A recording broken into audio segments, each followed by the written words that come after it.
Chapter 779. Looking at the invitation card that had fallen to the ground, the words written on it also rushed into everyone's eyes. Although the fourth Reikage AI had just opened the invitation and released the sword energy contained in it, there was still some sharp aura left in the big words, which made everyone present feel a bit of pain in their eyes. War or peace? Now the ninja allied forces really couldn't give a suitable answer.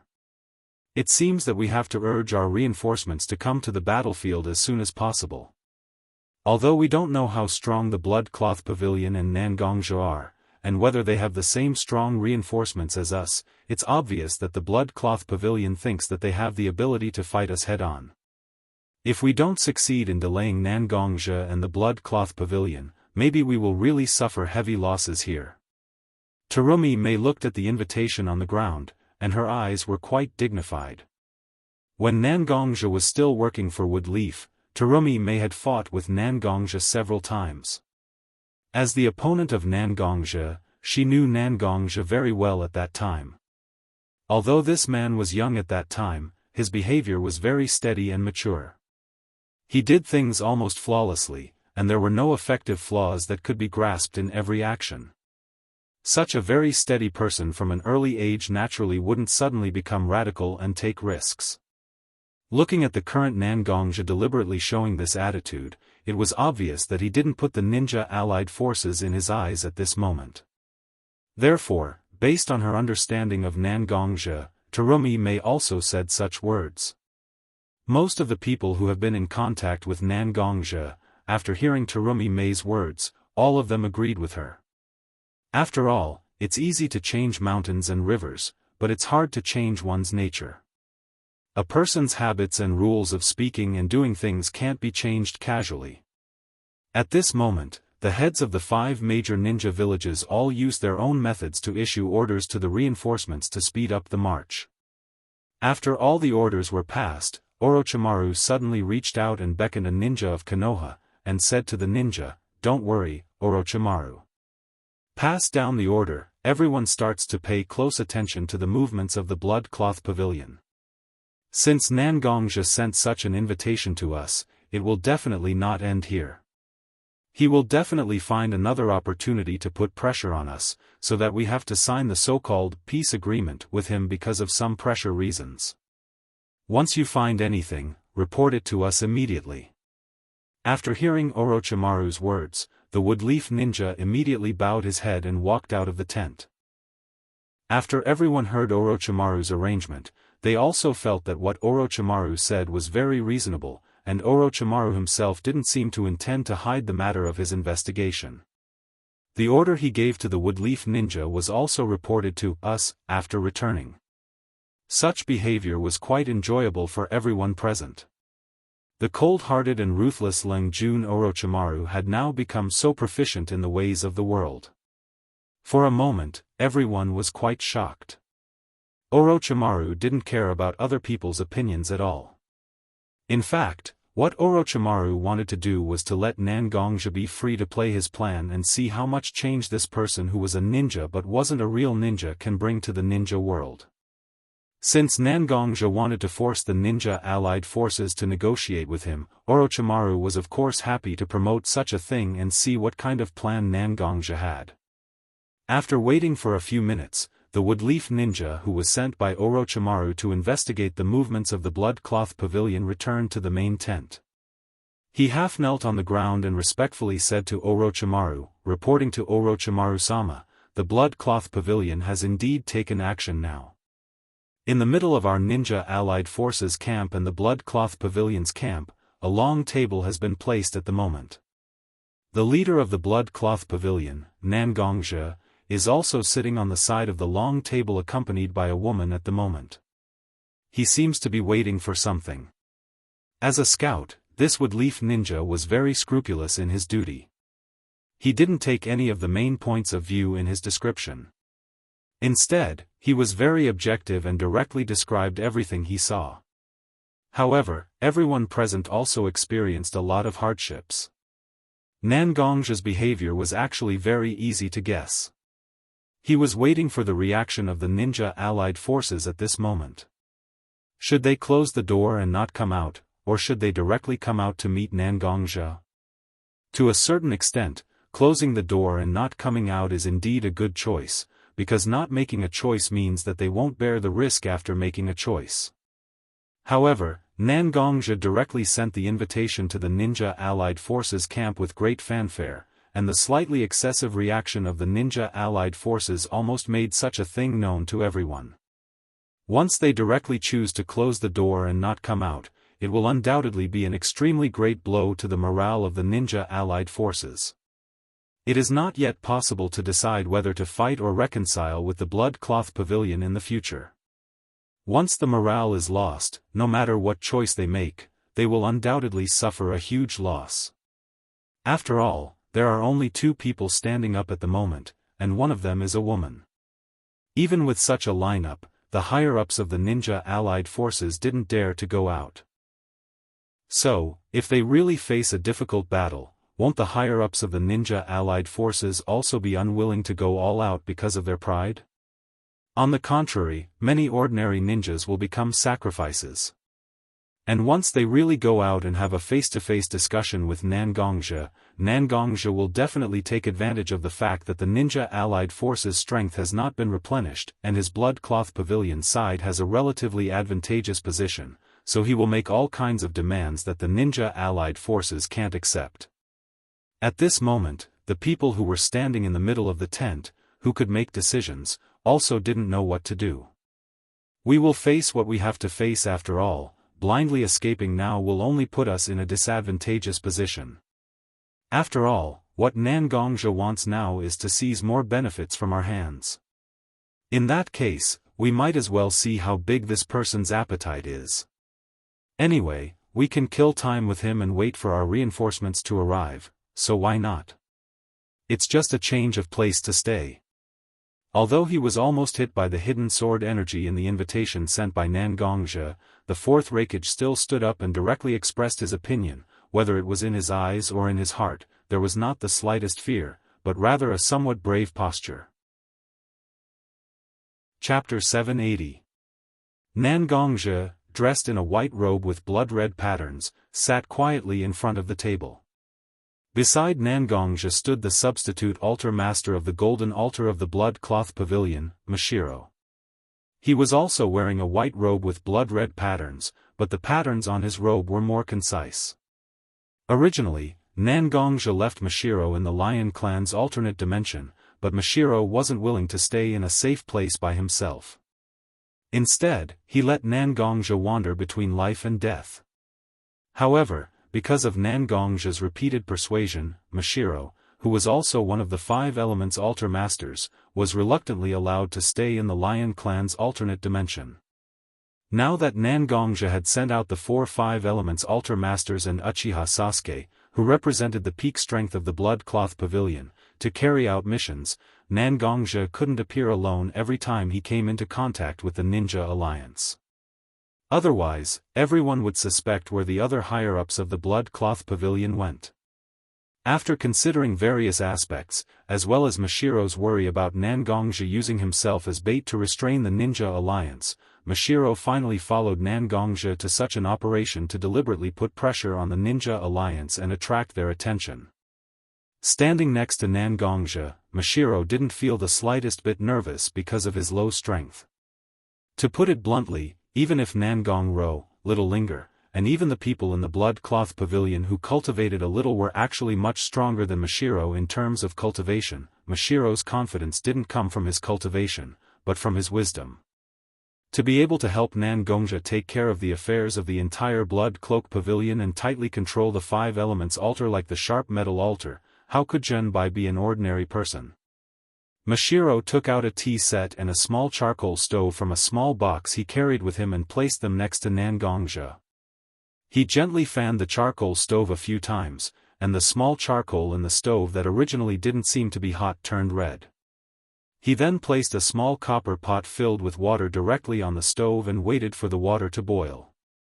After watching Mashiro display all of Zheng Yang's things, Nangongzhe looked at Mashiro with a bit of helplessness and said, "We're here to negotiate with the enemy, why did we bring so many things? It looks just like a field trip." Although there was a bit of helplessness in his tone, Nangong's eyes also had a bit of a smile. Kai could see that Nangong was very happy right now. Since he started to plan for the Fourth Shinobi World War, Nangong had almost no time to accompany his family. Although Mashiro appeared by his side for various reasons, Nangong still liked the feeling of having his family by his side. Mashiro heard Nangong's complaining voice, but he didn't immediately talk to Nangong. Instead, he directly leaned his body and put his nose close to Nangong's collar. Then he said to Nangong, "First, you have to smell first. There's a smell of alcohol on your body. Did you secretly drink a lot of alcohol in the past few days when I wasn't by your side?" Hearing Mashiro suddenly ask such a question, Nangong's face turned a little red. There was a time when Nangong liked to drink very much. After all, the drunken immortal wine left by the Banishment Senior and the Bloodcloth Pavilion later imitated the drunken immortal wine and made a second-grade drunken immortal wine. Both of them trained Nangong to be a veteran drinker. However, as Mashiro stayed longer and longer in the Bloodcloth Pavilion and read a lot of books about food and the human body, he directly forced Nangong to quit drinking. Except for a few cases where Mashiro allowed Nangong to drink a few glasses, he wanted to touch a glass of wine. Dream on. It seems like Chi Yen, that idiot, brought you wine again and you couldn't help but drink a lot of it. Almost without thinking, Mashiro directly looked at Nangong and said his conclusion. After all, this kind of situation had happened many times. Ever since Mashiro found out that Chi Yen secretly brought wine to Nangong, he had already warned Chi Yen not to do so. Otherwise, he would not let Chi Yen off easily. However, Chi Yen did not know if it was because Nangong was the only drinking buddy among the higher-ups of the Bloodcloth Pavilion. Even in the face of Mashiro's warning, Chi Yen still did things his own way. As long as he had the opportunity, he would definitely drag Nangong to drink. If it was under normal circumstances, it would be fine. However, Nangong was currently injured. Chi Yen was willing to drink with his injuries to make it difficult for his injuries to heal. However, Mashiro was unwilling to let Nangong have any injuries left on his body. "You asked me why I suddenly brought so many things here. Isn't it to let these tea leaves specially cultivated by the Bloodcloth Pavilion that can regulate internal qi to help you offset some of the injuries caused by the wine? I don't care if you like to drink or not, you have to drink properly." Although Mashiro's words were quite harsh, Nangong knew very well that Mashiro was actually worried about his body.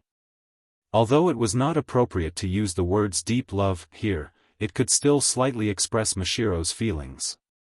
Although Mashiro kept saying all kinds of things, his hands did not stop at all. It required extremely complicated steps to stimulate the internal qi of the tea leaves. Even the most proficient tea master in the Bloodcloth Pavilion would need to concentrate for at least a quarter of an hour before he could do it. However, Mashiro directly reduced the process to about 6 minutes while he was happily bickering with Nangong. Moreover, part of the time was waiting for the water in the copper pot to be heated to a certain temperature. Looking at Mashiro's slender hand in front of him, Nangong also smiled slightly and directly took the teacup from Mashiro's hand. He observed the color, smelled the fragrance, and tasted the taste. Although Nangong did not care about the many details when drinking tea, he still attached great importance to Mashiro's cup of tea. He followed the 3 steps that were necessary in drinking tea. Chapter 781. After drinking a cup of tea, Nangong instantly felt a warm current flowing through his body. It continuously cleared up the parts of his inner energy that were slightly stagnant. Gently sniffing the faint fragrance left on the teacup with his nose, Nangong's high tension due to his responsibility also slightly relaxed. In front of his family, Nangong never deliberately concealed his true feelings, so Mashiro also easily saw Nangong's mood change from Nangong's eyebrows. When he found that Nangong's mood began to become better, Mashiro also became slightly happy. The two chatted like this, talking about some interesting things that happened recently between their family, Nangong and Little Linger. Mashiro also made tea for Nangongja while chatting. He also had a sense of leisure. Time passed quietly. Nangongja and Mashiro were drinking tea and chatting here, and almost an hour had passed unknowingly. However, the two seemed to have forgotten that they were staying here to put pressure on the ninjas of the Ninja Allied Forces, and were drinking tea and chatting to their heart's content. Or just the two of them drinking tea and chatting happily actually put enough pressure on the Ninja Allied Forces? When the Ninja Allied Forces discovered that Nangongja and Mashiro appeared in the middle of the two armies, they were already very nervous, and Orochimaru was still constantly sending waves of ninjas to investigate the actions of Nangongja and Mashiro. These investigating ninjas directly transmitted the conversation between Nangongja and Mashiro to the main tent of the Ninja Allied Forces, so that every big boss of the Ninja Allied Forces could watch the chat between Nangongja and Mashiro. The more they listened to the conversation between Nangongja and Mashiro, the more the big bosses of the Ninja Allied Forces were at the moment. So, while we're racking our brains to think of a way to deal with you, you're sitting under the sun with your family, drinking tea, and chatting about these trivial matters? As a ninja, although they must remain calm when performing tasks, this doesn't mean that ninjas themselves don't have a temper. How can they completely abandon their emotions when they're born as a human? At this moment, in the main tent, some of the more grumpy people, led by the fourth Raikage AI, were on the verge of exploding at this moment, shouting that they wanted to go out and teach Nangongja a lesson for despising them. Orochimaru stood in the crowd and coldly looked at everyone's every move and facial expression. Almost everyone's face or small movements showed anger and disdain for Nangongja's behavior. The more he looked at such a group of people, the more Orochimaru's heart looked forward to Nangongja bringing change to the ninja world became more and more intense. Ninjas have almost surpassed the level of the general public in countless years of development, and directly put themselves in the position of transcending all mortals. In other words, although ninjas don't directly label themselves as the so-called God, almost all ninjas don't put anyone other than themselves in their heart. This is a kind of almost instinctive contempt and disdain for powerless people. Although Orochimaru is not a kind person, he also understands the truth that water can carry a boat, but it can also sink a boat. The reason why the ninja village can continue to develop is naturally because of the extremely huge financial flow of the ninja village. These funds naturally don't appear out of thin air, but they are accumulated from many missions from the country and civilians. In other words, it is these ordinary people that the ninjas don't think so highly of. They are the ones that really support the ninjas, who have no production of their own and only have combat ability. It can't be said that no ninjas can see this, but most ninjas have been lost in their own power, treating the general public as nothing. Orochimaru doesn't care whether the ninja world will collapse or not, but once the ninja world collapses, won't his desire to study in peace have no chance to be realized? In fact, Orochimaru doesn't care so much about whether the ninja world will be peaceful or not.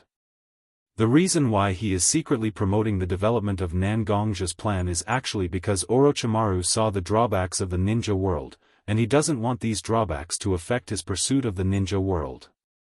Looking at the somewhat excited appearance of the Ninja Allied Forces, Orochimaru slowly walked to the center of the crowd and said to everyone, Nangongja's behavior is undoubtedly provoking our Ninja Allied Forces. He wants us to go out and sit face to face with him on the negotiation table.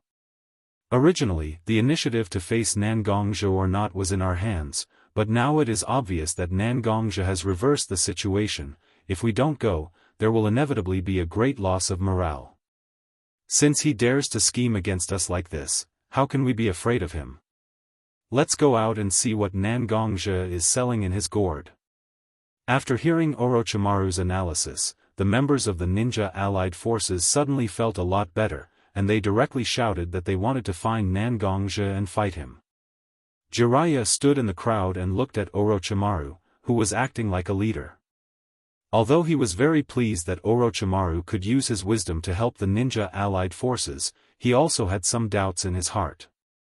In his impression, Orochimaru has always been a person who dislikes trouble and doesn't like to talk so much. In the past years when he fought side by side with Orochimaru, Orochimaru also didn't talk unless it was necessary. But now, Orochimaru, who was talking so eloquently and guiding the emotions of many people, was not the Orochimaru Jiraiya was familiar with, or there was something about Orochimaru that Jiraiya didn't observe. But what Orochimaru said before was not bad for the ninja allied forces itself. Although Orochimaru is likely to have some of his own ideas, it is completely within the scope of Jiraiya's tolerance. Now that Yondaime Hokage Watergate has fallen into a coma, Woodleaf indeed needs a resourceful person as a leader, and Orochimaru is more suitable than himself and Tsunade. Chapter 782.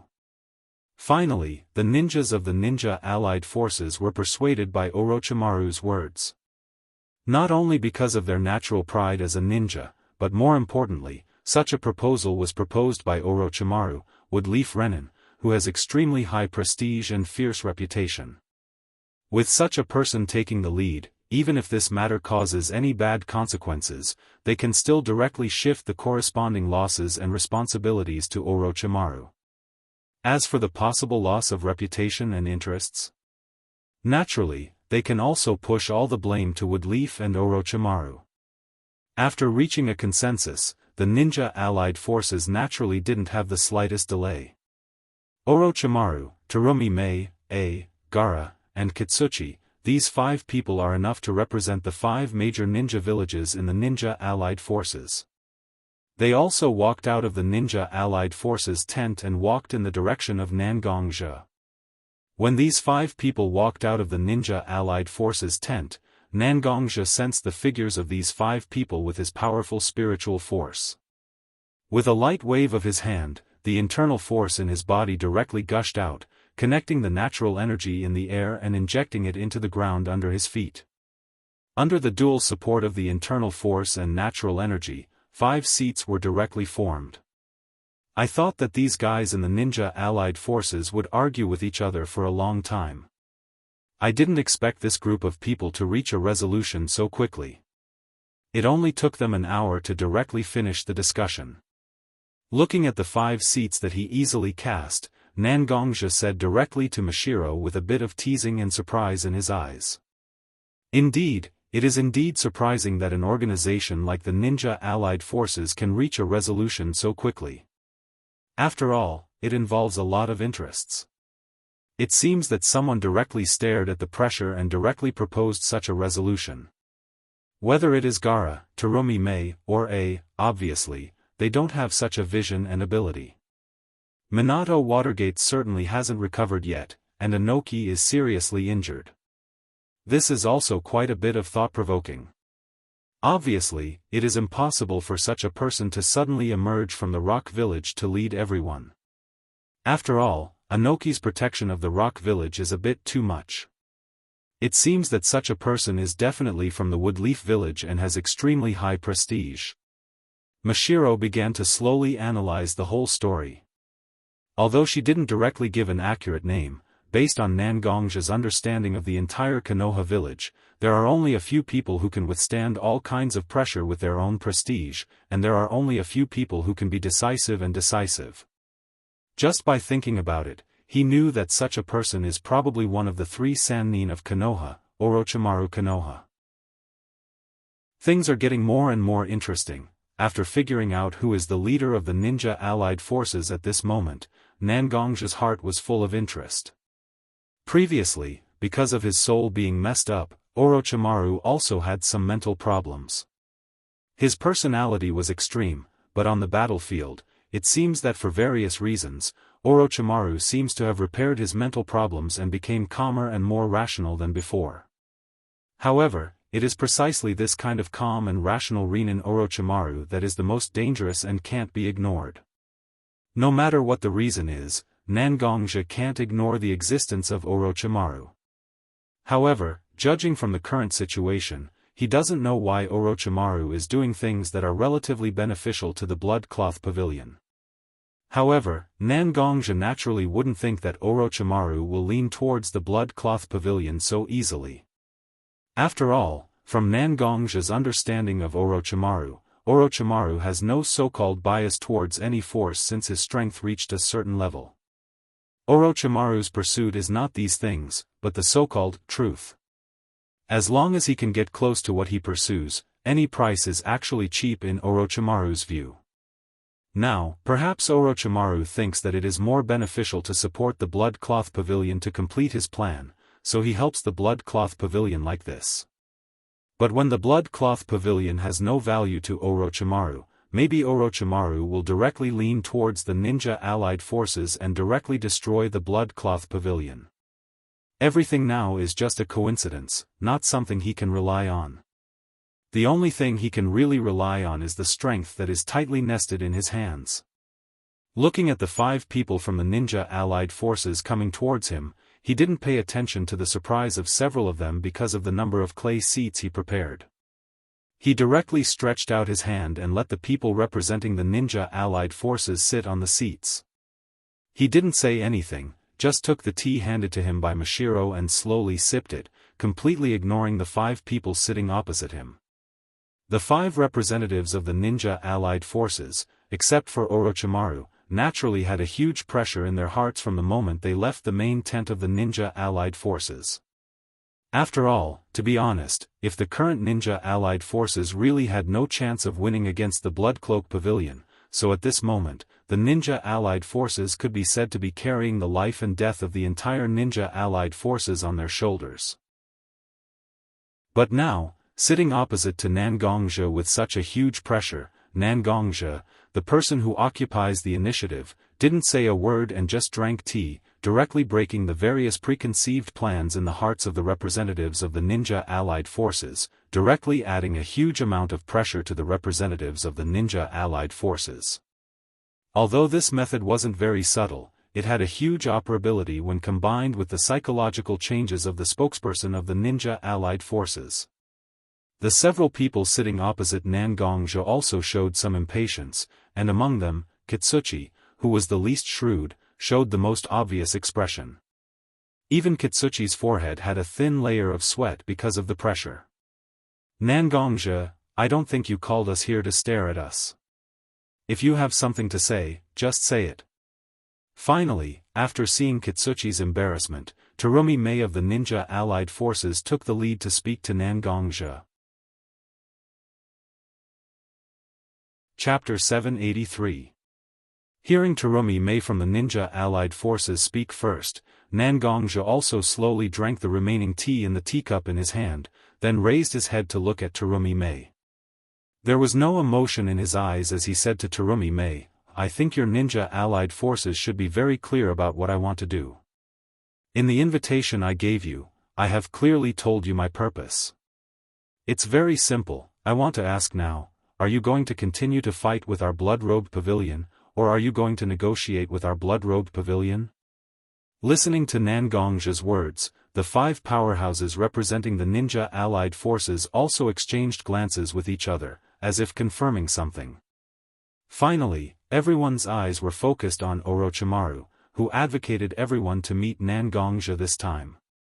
After all, since Orochimaru asked everyone to gather, naturally, it should be Orochimaru who answered Nangongja's question. When Orochimaru saw that everyone's eyes were focused on him, naturally, he didn't refuse. His brain was spinning quickly, thinking about the purpose of Nangongja's current pressure on the ninja allied forces. The current ninja allied forces and the blood-robed pavilion are actually in a state where it is not suitable to continue the battle. Once one side forces the battle, it will actually make both sides suffer, and let the clowns in the ninja world benefit. However, Orochimaru is also not sure whether Nangongja is willing to negotiate or not. Because it is obvious that if the two sides negotiate now, whether it is the ninja allied forces or the blood-robed pavilion, they can't get enough benefits to make up for the consumption of each other in the war. So the current situation is that once the war starts, both sides will suffer losses, and once the peace talks start, both sides will have to bear the loss of benefits. Since neither war nor peace was the way to go, the only choice in front of everyone was to drag things out. One thought, 100 thoughts. When Orochimaru directly analyzed the situation of the ninja allied forces and the blood-robed pavilion on both sides, and observed everything objectively, those little doubts have actually been solved. The reason why Nangongzhe is pressuring the ninja allied forces through various means is not that Nangongzhe really wants to negotiate, but it is precisely because Nangongzhe is not willing to negotiate or has his own plan. That's why he is so aggressive in forcing the ninja allied forces to take a stance. Nangongzhe also knows that it is impossible to make the allied forces willing to negotiate at this moment. Even if someone in the ninja allied forces is willing to negotiate, Nangongzhe can directly propose a condition that slightly cross the bottom line of the ninja allied forces, making them feel uncomfortable, and at the same time, they will not immediately let's talk. Nangong Kuroto-sama, please take a look at the few of us here. In fact, except for the Kazekage, Reikage, and Mizukage, including me and Kitsuchi Jonin, we are temporarily replacing the leader of our ninja village. This battle is extremely important for our ninja allied forces as well as the Blood Cloak Pavilion. Whether it is the losses between us or the contradictions between us, it is not something that can be directly solved by a simple peace agreement. Our ninja allied forces and the blood-robed pavilion can be said to be the existence that dominates the entire ninja world. Once the problems between us can't be solved perfectly, then the remaining small contradictions between us are likely to directly become bigger under the brewing of time. So we need time to let our two Kages in Woodleaf Village and Rock Village recover their consciousness, and then we will have the right to decide whether to fight or to negotiate. Listening to Orochimaru's words, Nangongzhe, who was sitting opposite him, as well as the other 4 representatives of the ninja allied forces, were also shocked. Are you sure you are not joking? What Orochimaru said before is somewhat reasonable. After all, even if Kitsuchi and Orochimaru have a high prestige in their own ninja villages, they can't compare with the 2 Kages, Anoki and Watergate. It is normal that they can't make such a decision that involves the future of the 2 ninja villages. But after that, everyone's head was about to explode. Wait for Anoki and Watergate to recover their consciousness before they can make a decision? Not to mention that Watergate himself fell into a coma because of excessive consumption during the battle with the blood-robed pavilion. Now there is no way to make up for his physical and mental deficiencies in a short time. Anoki's body was directly cut in half because of the battle. It is fortunate that he is still alive. If there is any accident during the treatment process, Anoki, who is already the oldest ninja in the ninja world, will probably die. Once something happens to Anoki, does Nangongzhe have to wait for the Rock Village to choose the next Tsuchikage?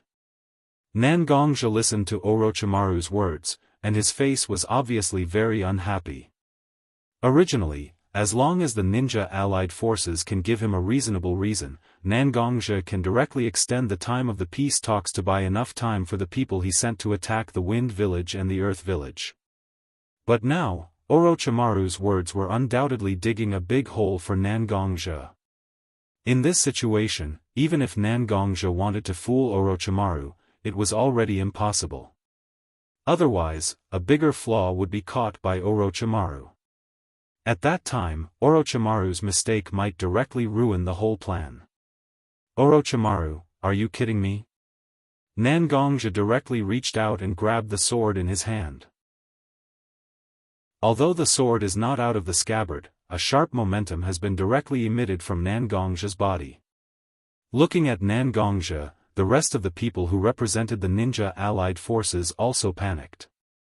Judging from the dangerous aura emitted from Nangongzhe, it is obvious that Nangongzhe's strength has almost recovered to a perfect level, and with the strength that Nangongzhe showed, no one in the ninja allied forces can stop him. At that time, Nangongzhe will directly attack the ninja allied forces with a large number of troops of the Blood Cloak Pavilion, and no one will have a good time. Seeing Nangongzhe's reaction, Orochimaru, as the initiator of all of this, had a flash of wisdom in his eyes. Sure enough, Nangongzhe is also trying his best to delay. Chapter 784. At this moment, Nangongzhe's body exuded a sharp aura, but Orochimaru could find that although there was anger and aggression in Nangong's aura, there was not much killing intent at all. As the representatives of the ninja allied forces, the other four existences couldn't help but ignore Nangong's reaction at this moment because of the panic in their hearts. However, Orochimaru himself didn't care so much about what the ninja allied forces would experience, because it can be said that Orochimaru has never regarded himself as a member of any force in the ninja world. Seat Head Nangong's words are incorrect. Negotiations have always been about asking for sky-high prices while sitting on the ground. Since Seat Head Nangong does not agree to my conditions, then you can directly negotiate with us. Anyway, whether it is our ninja allied forces or your blood-robed pavilion, we both have the intention to reconcile, so why can't we put down the trivial pride in each other's hearts and cooperate to achieve our respective demands?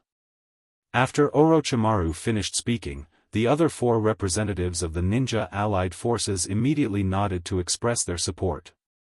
Orochimaru's rather radical speech just now had made all four of them very nervous. After seeing Orochimaru take the initiative to admit defeat, they naturally immediately echoed Orochimaru's words, as if they hoped that Nangongje could carefully consider their side. Nangongje's eyebrows swept directly across the five representatives of the ninja allied forces. When Nangongje's eyes touched them, their hearts inevitably trembled, as if they were afraid that Nangongje would suddenly pull out his sword and slash towards them. However, when Nangongje's eyes swept across everyone, he slowly released his grip on the Heavenly Calamity sword's hilt. Holding the sword scabbard in his hand, he fiercely put the sword on the table in front of him, and the sound of a bang directly shook the hearts of the five representatives of the ninja allied forces. I'll give you a chance, 3 days, I hope that by that time, you won't argue with me like this. After 3 days, if you can't give me a perfect answer, then I will definitely take many disciples of the Blood Cloth Pavilion directly to the big tent of your ninja allied forces and wait for you to personally give me an answer. With that, Nangongje grabbed the catastrophe sword that he had slapped on the table. He turned around and left with the catastrophe sword in his hand, heading towards the Blood Garment Pavilion's camp. When Mashiro saw that Nangongje was leaving, she also used her charming phoenix eyes to glare at the ninja allied forces and chased after Nangongje. Seeing Nangongje and Mashiro's silhouettes getting further and further away, the five people from the Ninja Alliance didn't even have time to say anything before the mud chair they were sitting on, which was formed by Nangongje's internal force and natural energy, directly collapsed. The place they were sitting on had suddenly turned into ashes. Naturally, everyone was shocked. As for Huang Tu, he jumped up in fright when the originally sturdy chair beneath him collapsed. His hand instinctively supported himself on the table in front of him, hoping to find support for his legs that had gone limp due to Nangongje's sudden outburst. However, the moment his hand came into contact with the table, the originally hard wooden table and the snow-white tablecloth also turned into sawdust and cotton wadding that filled the air. Huang Tue couldn't dodge in time, and his body was directly covered by cotton wadding and sawdust. He looked very miserable. Huang Tue's originally simple and honest face was directly covered by a kind of embarrassed and angry red. His slightly heavy complexion combined with his red face formed an extremely funny feeling. This Nangong's angry attack just now actually caused such a great power, and it didn't affect the ground under the table at all. Such exquisite control is simply unbelievable. Did this Nangong really recover his full strength? Although Huang Tue was very ashamed at this moment, he was still immersed in the powerful strength displayed by Nangongje just now. If Nangongje really fully recovered, then before the reinforcements of the Ninja Alliance arrive, won't everyone die in the hands of this Nangong of the Blood-Robed Pavilion and his many disciples? You worry too much. Seeing Huang Tue's nervous appearance at this moment, Orochimaru directly waved his hand, indicating that Huang Tue shouldn't be too nervous. Everyone has been in the ninja world for many years, and naturally, we have seen countless big and small things. The reason why I directly provoked Nangongje just now was to observe Nangongje's reaction. Although Nangongje seems to have fully shown his strength just now, there is still no way to hide the fact that after receiving such a provocation, although Nangongja pretended to say fierce words, he didn't do anything and directly left. What does such a situation prove? Do you still need me to explain it to you? Nangongja's current strength is actually deliberately shown to us by himself. In fact, he also hasn't fully recovered. The reason why he is so anxious to have a peace talk with us is actually to give us enough pressure to prevent us from acting rashly. Not only do we need time, but Nangongja also needs time.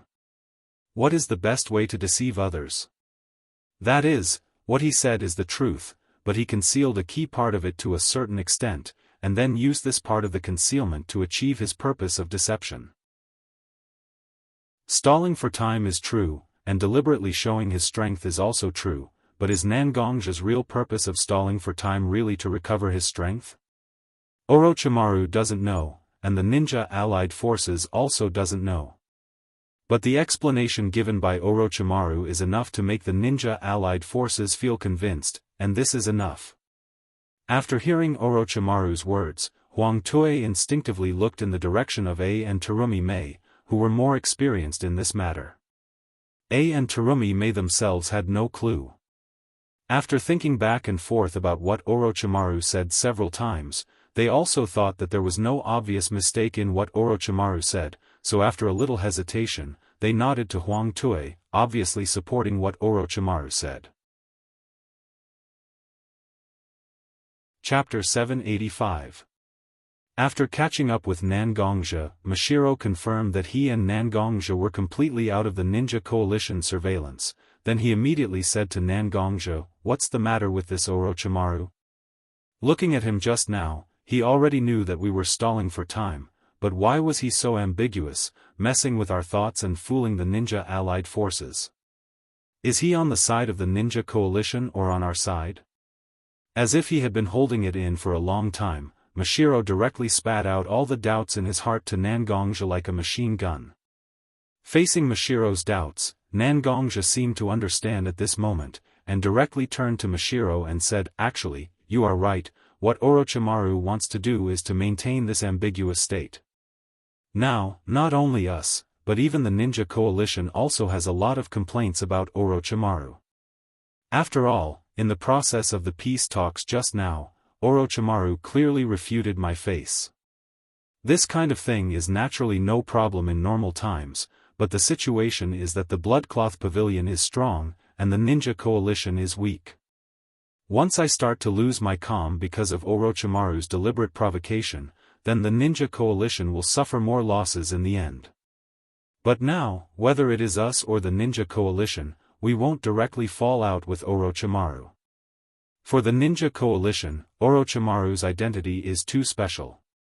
Woodleaf Village, which has lost the important combat power of the fourth Hokage, has almost become the place where the Sannin has rich qualifications and strength, and Orochimaru is quite proficient in tactics and has a reputation among the Sannin. As for us, we are now not sure to what extent Orochimaru has guessed the plan we are carrying out, and whether there is anything we can't deal with, so we don't dare to act rashly.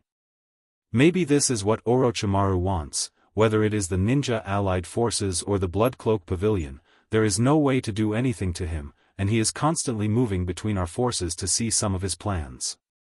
At this moment, Nangongja was hugging the Heaven's Calamity sword in his arms. His face seemed to be covered by a layer of frost, and he was extremely cold.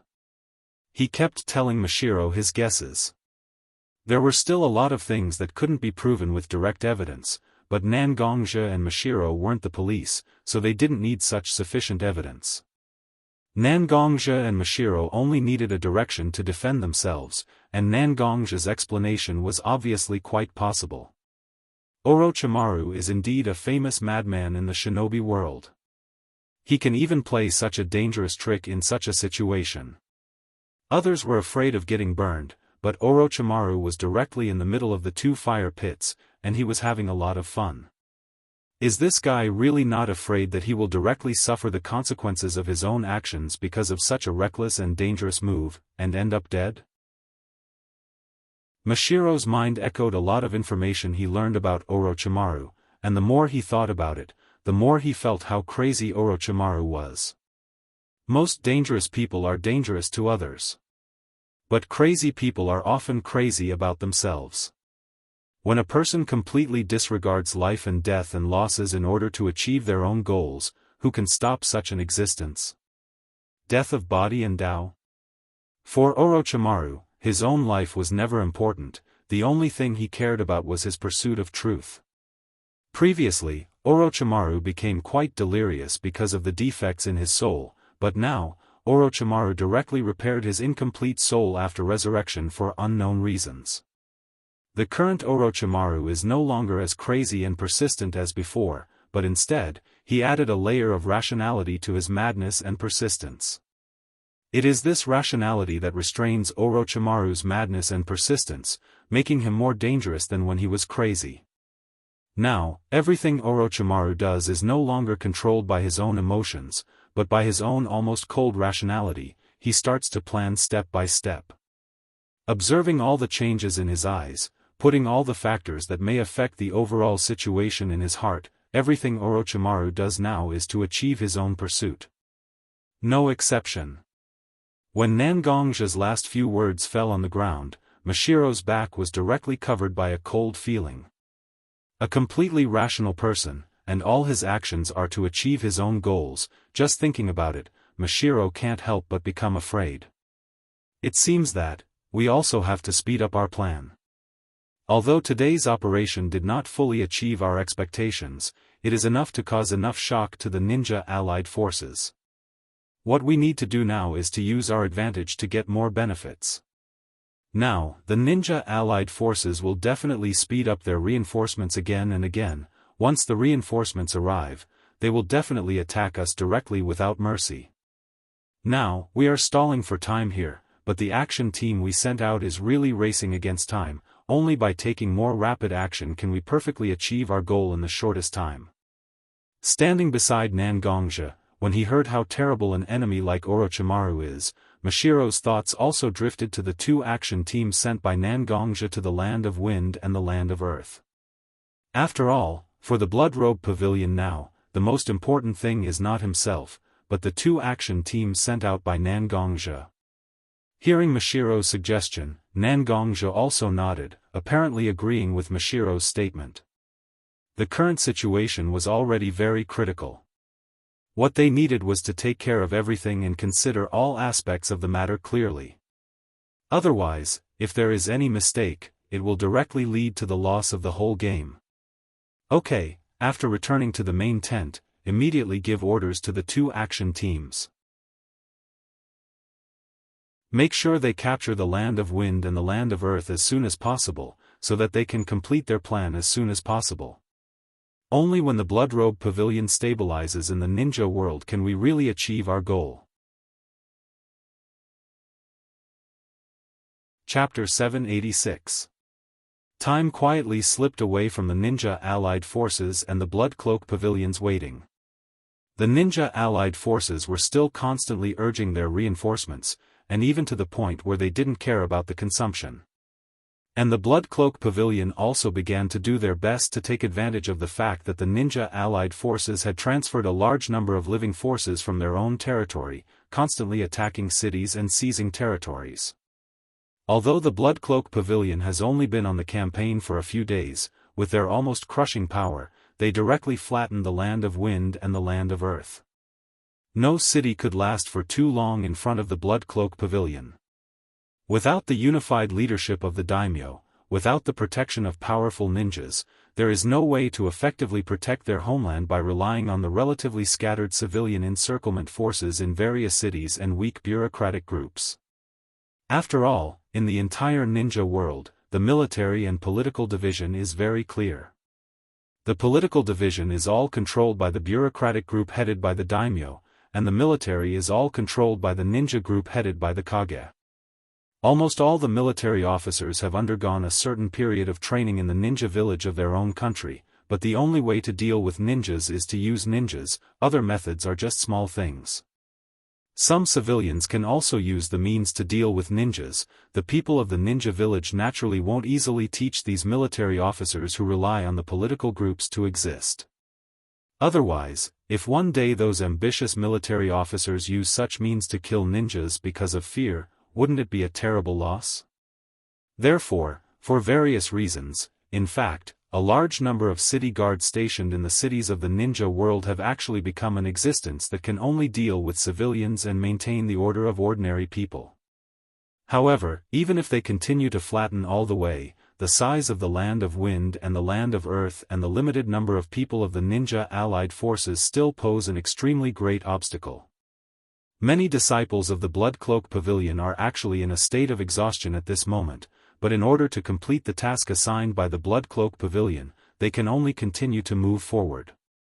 At the beginning of the attack, the Blood Cloak Pavilion has already determined the battle policy, that is, after attacking a city, directly imprison the people who have the ability to resist, and directly impose martial law on the entire city. Except for the disciples of the Blood Cloak Pavilion, no one is allowed to enter or leave the city, even the soldiers of the Small Country Alliance. Naturally, this was not done without a purpose. The Blood Garment Pavilion wanted to use this method to seal off the news that the Wind Country and Earth Country had been invaded. It can be said that so far, the whole melee plan has been very smooth. Those ninjas left behind in the hinterland of various countries haven't received the slightest news of their country being attacked. However, no one was a fool. There was no such thing as an impenetrable wall in the world. Under the continuous attacks of the Blood Cloth Pavilion, the land controlled by the ninja village was getting closer and closer. And in the cities built on these lands, ninjas gradually appeared, causing some resistance to the continued advancement of the Blood Cloak Pavilion. However, such resistance was not something worth paying attention to. After all, compared to unorganized ninja squads or even single ninjas, the Blood Cloak Pavilion was now engaged in a large-scale army battle. No matter how strange an individual's ability is, when facing the simultaneous attack of hundreds of thousands of people at the same time, it is impossible to have much room to play. After the Blood Cloak Pavilion once again captured a city of the Wind Country like before, after detaining the people with combat strength in the city, the Blood Cloak Pavilion withdrew from the city and continued to advance to the next city. At this moment, 2 prison guards from the Small Country Alliance were sitting outside the prison and chatting. The 2 prison guards were sitting at a square table at this moment. An oil lamp was lit on the square table, bringing some light to the slightly dim prison.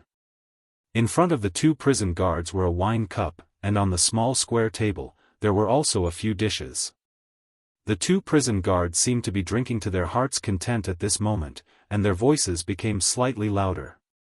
It must be said that this group of internal strength cultivators of the Blood Cloak Pavilion is really powerful. They can directly capture such a high city without any effort. Even if it was the people of the 5 great ninja villages, they would have to spend more effort, right? A slightly younger prison guard looked at his colleague sitting opposite him and said with some emotion in his heart. The other jailer, who looked slightly older, looked at his colleague who was talking about the Blood Clothing Pavilion in an unrespectful tone. He put his finger on his lips and made a shoop sound to his colleague.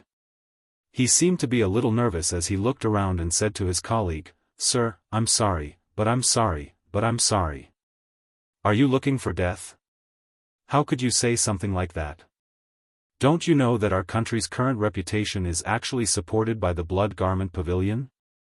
We obey the Blood Garment Pavilion's every word. Even if we don't consider the name of the Blood Cloak Pavilion, we can't afford to offend any of them. Take a look at the previous battlefield. This group of capable people seemed to be born for battle. They directly charged through the rain of bullets and arrows. In the end, there were almost no casualties. Now it seems that whether it is the Wind Country or the Earth Country, they are slowly being controlled by the Blood Cloak Pavilion.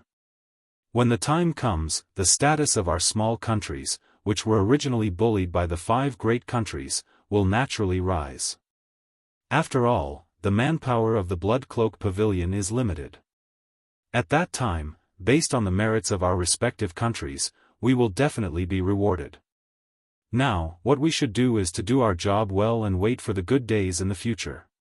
Hearing the elder's reprimand, the young jailer covered his mouth in fear. He obviously realized that what he said just now was a little too frivolous. After being reprimanded by the elder, the young jailer hurriedly smiled apologetically at the elder and said, I'm sorry, but I'm sorry. Brother, don't be angry. You and I have been partners for many years. I only spoke so casually in front of you. How would I dare to speak like this in front of others? Let's drink. These things are not things that small people like us can worry about. This cup is not only to apologize for my previous careless words, but also to wish the lords of the Bloodcloak Pavilion all the way to success. I'll drink. Seeing that the young warden seemed to be on the right track, the old warden didn't argue with the young warden anymore. He raised his wine cup and took a sip, suppressing his somewhat chaotic state of mind. Chapter 787. Just as the two guards were drinking and eating, in the corner of the prison, an old man who looked very old and had a crooked body suddenly flashed a glimmer of light in his eyes under the shadow of his headscarf. Most of the prisoners in this prison were people with martial arts. It was quite strange that an old man could mix in with such a group of powerful people. When the Bloodcloak Pavilion attacked this city, they actually encountered a relatively tenacious resistance. However, after all, the comprehensive quality of the city guards was here. No matter how tenacious the resistance was, it was almost impossible to turn the tide when encountering the disciples of the Bloodcloak Pavilion who were far stronger than ordinary people. After the city completely fell, the people of the Bloodcloak Pavilion naturally learned the reason why the resistance here was relatively fierce from the captives of the city guards. When the Bloodcloak Pavilion attacked, it was this old man who stepped forward and showed his extraordinary combat experience, commanding the city guards to constantly resist the invasion of the Bloodcloak Pavilion. After receiving such news, the people of the Bloodcloak Pavilion naturally did not relax in the slightest. They immediately organized people to directly find this old man. After all, such a person who was proficient in war and had a lot of experience in fighting the enemy was too dangerous. Even if such a person was an old man who was about to die, they could not let him go. When this old man was faced with the encirclement of the Bloodcloak Pavilion, he seemed to accept his fate and was directly arrested by the people of the Bloodcloak Pavilion and temporarily detained in such a prison.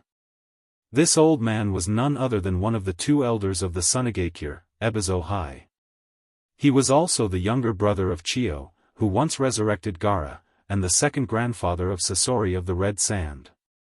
After Chio used forbidden jutsu to save Gaara's life, Ebizo High was quite disheartened and was unwilling to intervene in anything in the Sunigakure. Overnight, the place where Chio and Ebizo lived was directly destroyed, and Ebizo was nowhere to be found. No matter how hard the Sand Village searched, they couldn't find any trace of Ebizo. Ebizo, who had disappeared, was actually hiding in such a city located in the Land of Wind. He built a simple house outside the city and lived there, waiting for the day when he ran out of oil and went to find his sister. Even after the outbreak of the Fourth Shinobi World War, the disheartened Ebizo didn't return to the Sunigakure. When the Blood Garment Pavilion began to attack the city, Old Hai Zong was the first person in the city to notice the Blood Garment Pavilion's actions. Although Ebizo is not so willing to get involved in the disputes of the shinobi world, this city is actually an important economic center of the Land of Wind. After all, a large area of the Wind Country was covered by the desert. The place where such a tall city could be built was naturally a large oasis, supporting a large number of people and gathering a huge amount of wealth. After all, the Land of Wind is a place that he and his sister have been guarding for their whole life. The war against the outside world can be successful, but the Land of Wind must not collapse directly because of various reasons. It is precisely because of this that Ebizo directly stepped forward to lead the city guards in the city to resist the attack of the Blood Garment Pavilion. However, in the face of the strong offensive of the Blood Garment Pavilion, Ebizo himself was already disheartened and was ready to die. Naturally, he didn't prepare enough poison to resist the entire ninja allied forces. The city's defensive line resisted for a moment before the ninja allied forces tore a hole, and a large number of ninja allied forces directly attacked the city. However, according to Old Hai's observation, the Blood Garment Pavilion disciples did not directly clash with the civilians after invading the city. Instead, they attacked the city guards from both sides. They even sent a portion of their members into the city to control the civilian areas. Although their actions were rather violent, it seemed that the Blood Garment Pavilion disciples were very restrained. They did not start to burn, kill, and loot directly. Old Hai's eyes widened as he looked at the Blood Garment Pavilion disciples.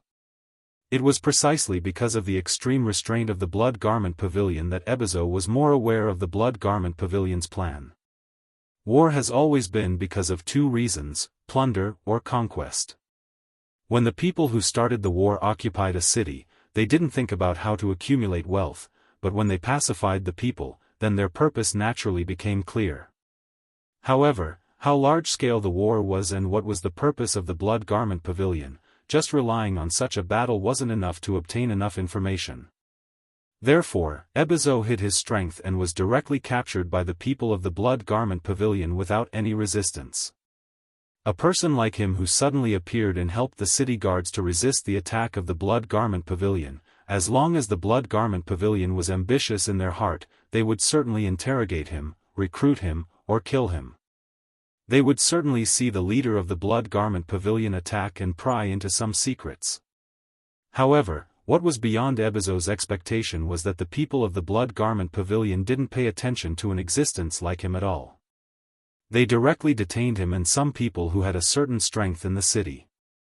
After that, they directly left a large number of soldiers who seemed to be from a small country to detain them and directly withdrew from the city to prepare to attack the next city.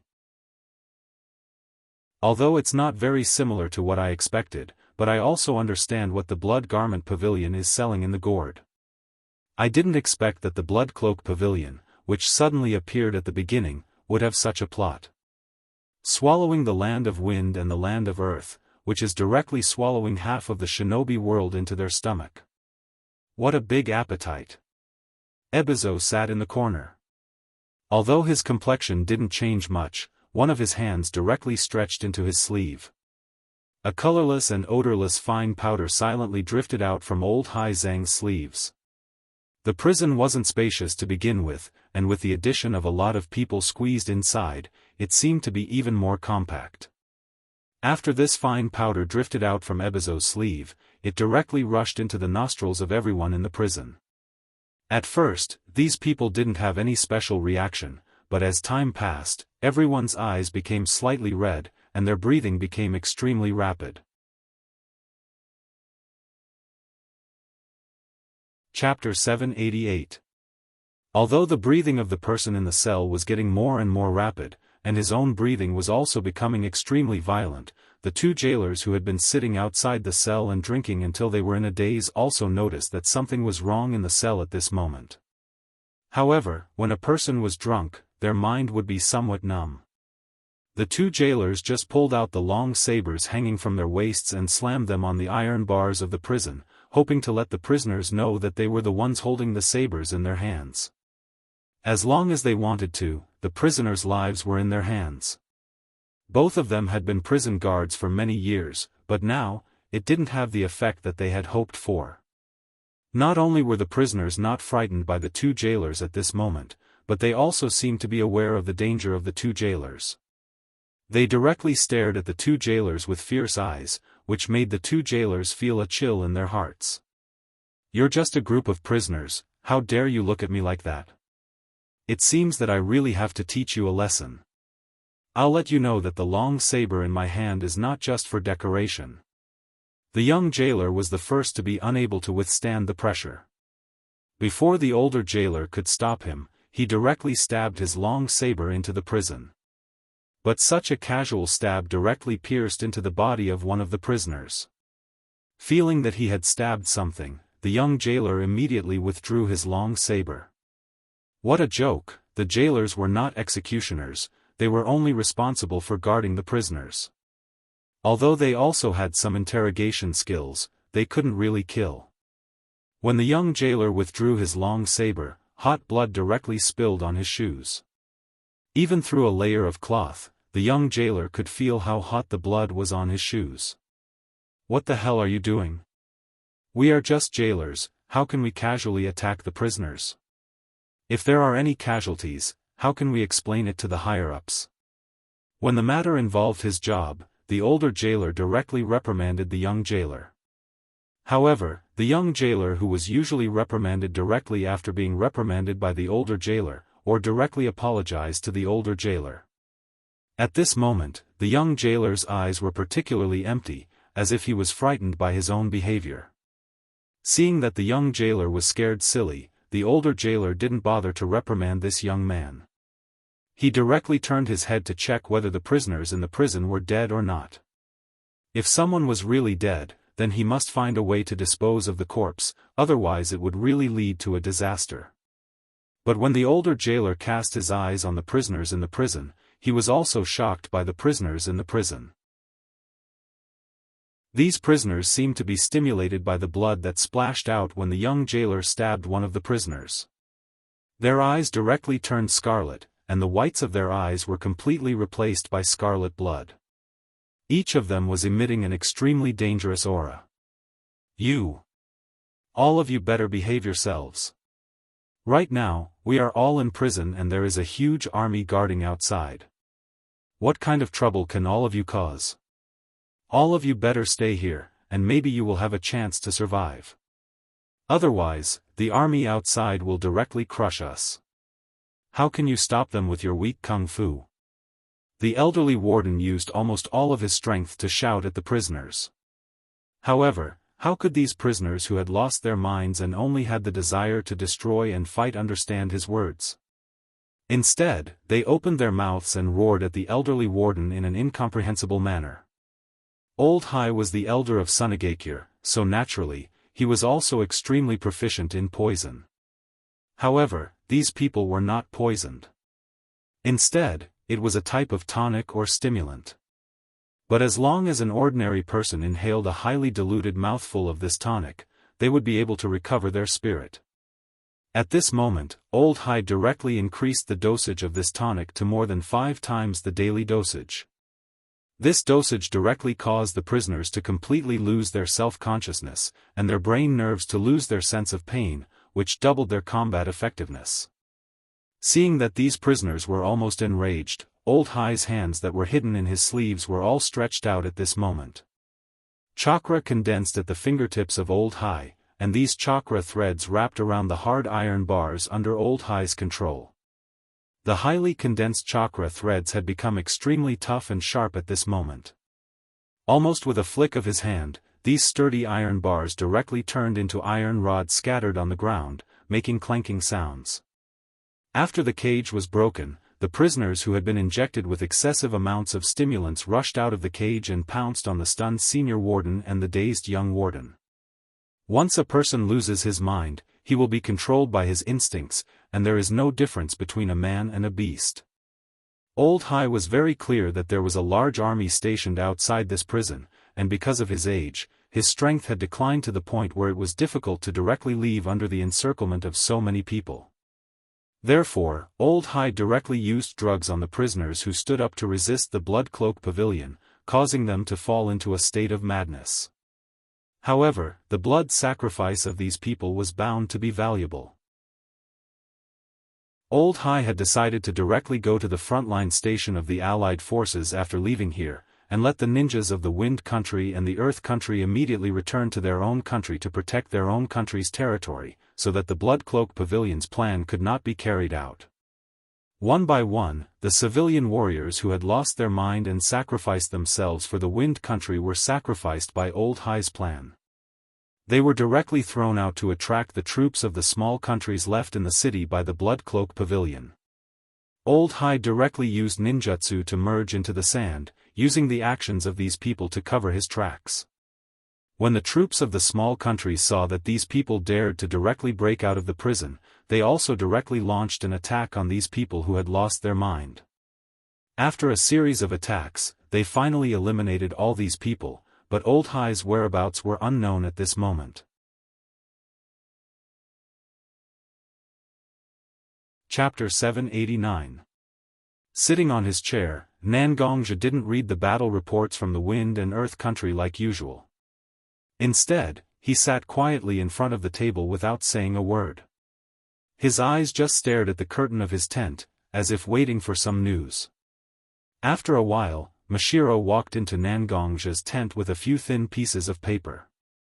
Seeing Nangongzhi staring directly at the entrance of the tent, Mashiro gently waved the few pieces of paper in his hand a few times, then said to Nangongzhi, "The surveillance information from the ninja allied forces came."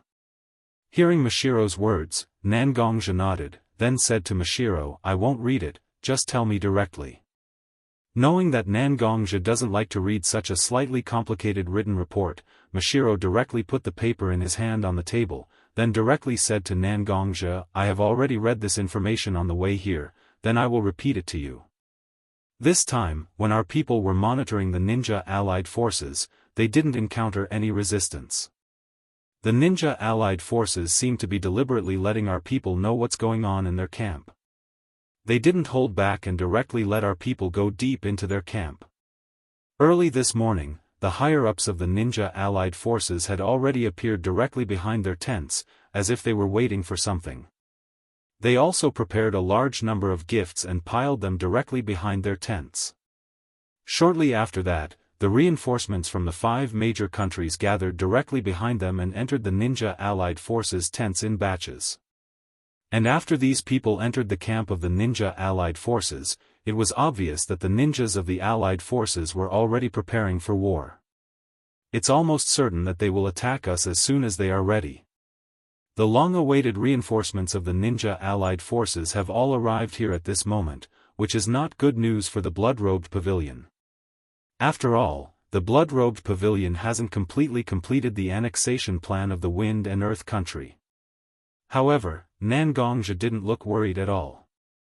Instead, he handed a report from the border guard force on his table to Mashiro's direction. "During this time, you have been paying attention to the situation of the ninja allied forces, and I have been paying attention to the information of our 2 special operations teams invading the land of Wind and the land of Earth, but 2 days ago, I received a border notification that I was very concerned about. This is a letter of apology from the border of the country of Wind. The content of the letter is very simple. 2 days ago, the border troops formed by the disciples of the Blood Clothing Pavilion and the Alliance of Small Countries were attacked by a person.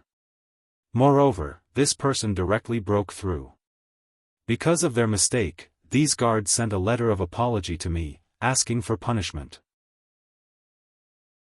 But I didn't directly punish them. Instead, I directly sent them a letter of condolence, and the reason why I did this is that in the letter of apology they sent me, they described in detail the characteristics and appearance of the person who broke through the border. Nangongzhi had always been a person who would reward those who did well and punish those who did wrong. But this time, on the surface, it seemed that the border guards of the Wind country had failed in their duties, but Nangongzhi actually sent them a letter of condolence. Perhaps in the eyes of others, Nangongzhi's approach was to stabilize the people's hearts, but Mashiro knew that Nangongzhi must have his own reasons for doing so. After opening the letter of apology from Nangongzhi, Mashiro directly skipped the boring words of admitting guilt and asking for punishment, and directly flipped the letter to the appendix at the end. In the appendix, there was a portrait drawn by the blood-robed pavilion disciples according to the observation at that time, and after seeing such a portrait, Mashiro was suddenly slightly stunned. He had a slightly stooped body, a white headscarf, long white eyebrows, and a large robe. Even though he was dressed like this and looked like an ordinary old man, Mashiro felt a sense of déjà vu from him. As if to confirm something, Mashiro then looked at the battle records of such a person beside the portrait. Using a variety of poisons with unknown effects. Extremely rich combat experience. Very good at finding the weakness of others and attacking it. This person could be. Suddenly, the name of a person who had disappeared without a trace appeared in Mashiro's mind. After hearing Mashiro's uncertain voice, Nangongzhi also nodded to Mashiro, apparently telling Mashiro that his guess was correct. "I'll give the order now. Those guards who let this fellow escape will be punished in the harshest way possible. a person with such an identity directly rushed out of our line of defense, wouldn't there be a huge loophole in our plan? If such a person directly entered the camp of the ninja allied forces, then our plan will be exposed instantly. Now that our crusade against the Wind and Earth country is not over yet, we must not let the ninja allied forces directly return to support us. Seeing Mashiro's anxious look, Nangongja directly stood up from his seat, walked to Mashiro's side, and said to Mashiro, "Mashiro, don't panic. Listen to me first." When Nangongja put his hand on Mashiro's shoulder, and spoke to Mashiro with a voice that didn't have a trace of panic, instead, it was as if victory was in his grasp. Mashiro, who was a bit confused because of the sudden impact of the information, calmed down a bit at this moment, and turned to look at Nangongja who was standing beside him. When I first saw this information, I was also worried about how big of an impact the appearance of a person like Ebizo would have on us. But when I calmed down and looked at this information again, I found that although this situation seems to be dangerous, there is almost no disadvantage for us. Even if a person like Ebizo suddenly appeared in the ninja allied forces, it is a great advantage for our plan. Therefore, I didn't give any punishment to the border guards, but instead rewarded them.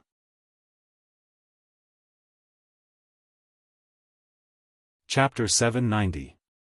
When we see how much harm such a situation may bring to us, we ignore an important factor, and that is time.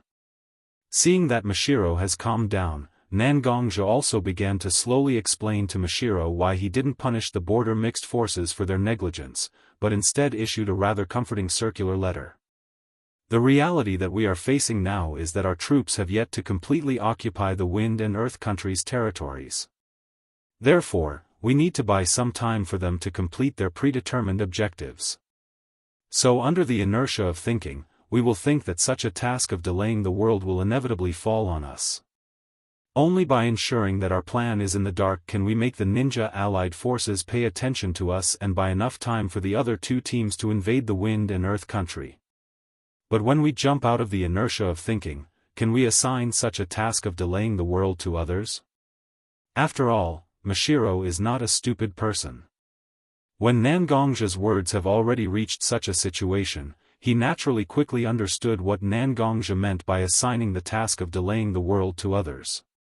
You mean, in fact, we can let the ninja allied forces drag us down?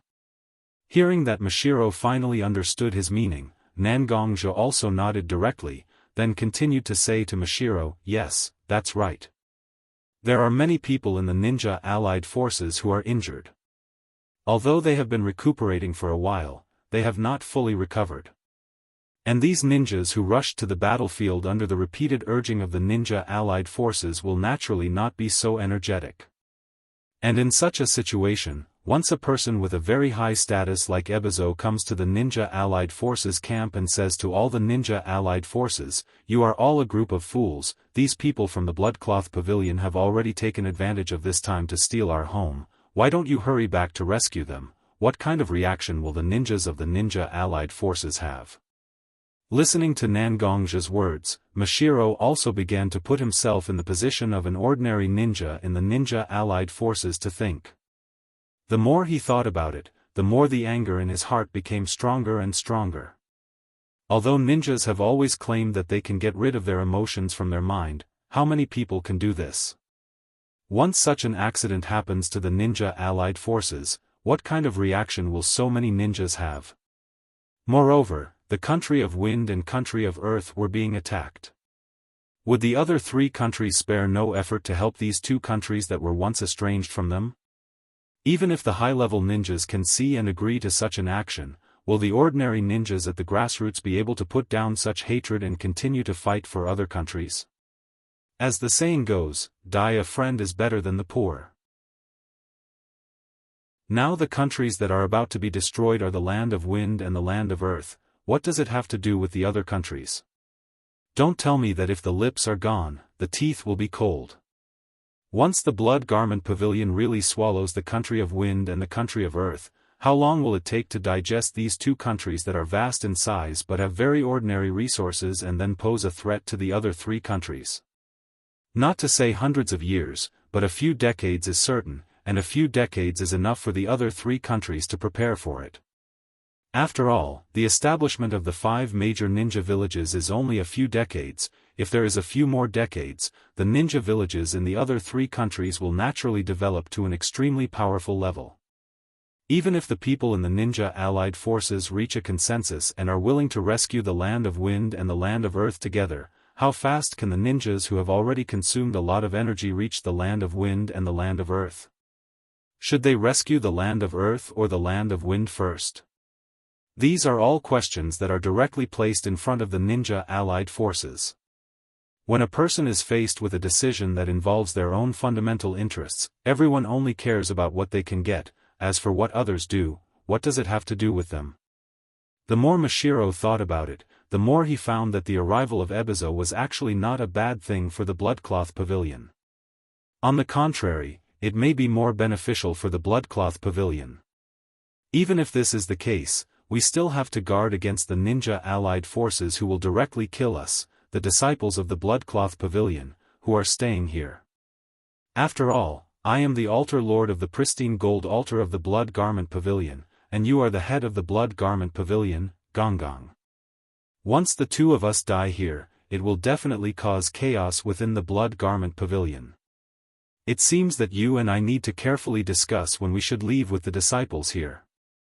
After all, Mashiro was Mashiro. Although his heart was full of joy, he was completely unaffected by this joy in his heart, and soon found what kind of loopholes in such a plan. Yes, we do need to carefully discuss this point.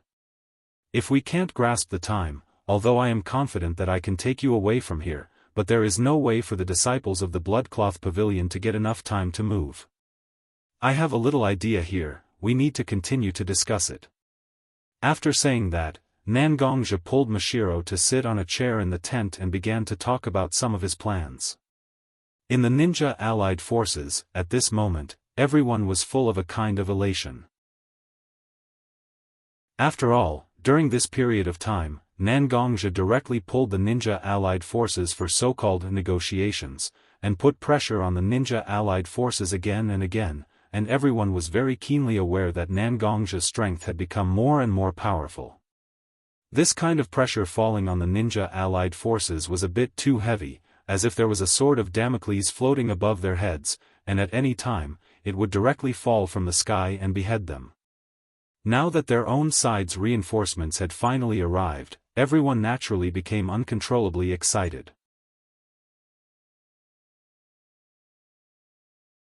Chapter 791. While the ninja allied forces were constantly preparing for the war, in the Sunagakure camp, a person was respectfully welcomed into a tent located in the center of the Sunagakure camp, which was only slightly smaller than the ninja allied forces' main tent. Gaara was sitting in his seat at the moment, his eyebrows tightly knitted together, looking very dignified. This time, Gaara really wanted to get enough benefits in the battle with the Bloodcloak Pavilion, so he directly took out the Sunagakure's capital. Although Gaara didn't regret his decision, such a situation still made Gaara very nervous. He was afraid that because of his own problems, Sunagakure would fall out of the top 5 shinobi villages ranking. He didn't know how long it would take for Sunagakure to be submerged in the torrent of history. His eyes swept across the topographic map of this battlefield again and again. Gaara's mind constantly recalled the attack plan that had been set before, trying to find loopholes in it to reduce the danger that the Sunagakure ninjas might face. But just as Gaara recalled the battle plan in his mind over and over again, and from time to time, his hand stroked the map in front of him, and even used his sand control ability to directly evolve into a sand table to constantly carry out tactical deduction, a voice sounded outside his tent. Reporting to the Kazekage-sama, a distinguished guest has come to visit. When he was concentrating on the Sunagakure's plan, he was suddenly disturbed. In fact, Gaara's heart was a little angry. Although without the influence of Shikaku, Gaara's violent character had been restrained a lot. After all, a leopard can't change its spots. Most of the time, Gaara couldn't completely control his temper. But such anger only lasted for a moment. Gaara quickly recognized his master from such a voice. It was the voice of Maki, the Kazekage's chief assistant. Even Maki, who could be said to be the most powerful person in the Sunagakure, would respectfully call him a distinguished guest. Gaara naturally wouldn't be so angry. After a little adjustment to restore his calm, Gaara waved his hands and directly dispersed the sand table in front of him. "Please come in." Gaara's voice spread out, and the curtains of his tent were lifted up. At this moment, Maki personally opened the curtain and welcomed the person behind him into Gaara's tent. The moment he saw the person who came, the suppressed anger in Gaara's heart disappeared without a trace, because the person who walked into his tent was none other than Chiyo's younger brother, the Sunagakure's old man Hai Laozo, who saved Gaara at the cost of her own life. "Hai Laozo-sama. It's been a long time. I thought you were no longer willing to come into contact with the trivial matters of the world and directly lived in seclusion." After all, he owed Chiyo's life, and Hai Laozo's status in the Sunagakure was too high. Facing such a person who worked hard and had a lot of involvement with him, Gaara naturally put down his arrogance as the Kazekage. He stood up from his seat and walked in front of Hai Laozo. "This old man wants to live in seclusion and not care about the world, but the Wind Country has reached a moment of life and death. How can I, an old man who has guarded the Wind Country for a lifetime, continue to live in seclusion?" At this moment, Hai Laozong's expression was not very good. After seeing the Blood Garment Pavilion's attack on the country of Wind and calculating the speed of the Blood Garment Pavilion's attack, Hai Laozong could already conclude that the majority of the country of Wind had already fallen into the hands of the Blood Garment Pavilion. Fortunately, the Blood Cloak Pavilion didn't kill them, so Hai Laozo vaguely felt that he could still save the cities of the Wind Country by returning to help. After all, most of the power of the Wind Country was still relatively intact in such a battlefield. The political leader of the Wind Country, daimyo of the Wind Country, and the military leader of the Wind Country, Sunagakure Kazekage, were also very safe at this moment. As long as they could return to the Wind Country again, there was still a possibility of restoring the Wind Country again. However, Hai Laozo knew that the Wind Country had been invaded, but Gaara didn't know. Gaara listened to Hai Laozo's tone that was not particularly respectful, and his respect for Hai Laozo was greatly reduced. "I am the Kazekage of the Sunagakure village of the Wind Country. Now you, a person who has retreated to the second line and didn't even appear in the battle, dared to directly scold me for dragging the Wind Country to the brink of destruction. Isn't this a slap in the face in public?" And now Baki was here, whether it was to maintain his dignity as the Kazekage or to vent his anger at Hai Laozo's undisguised scolding. Gaara said to Hai Laozo in a very unfriendly tone.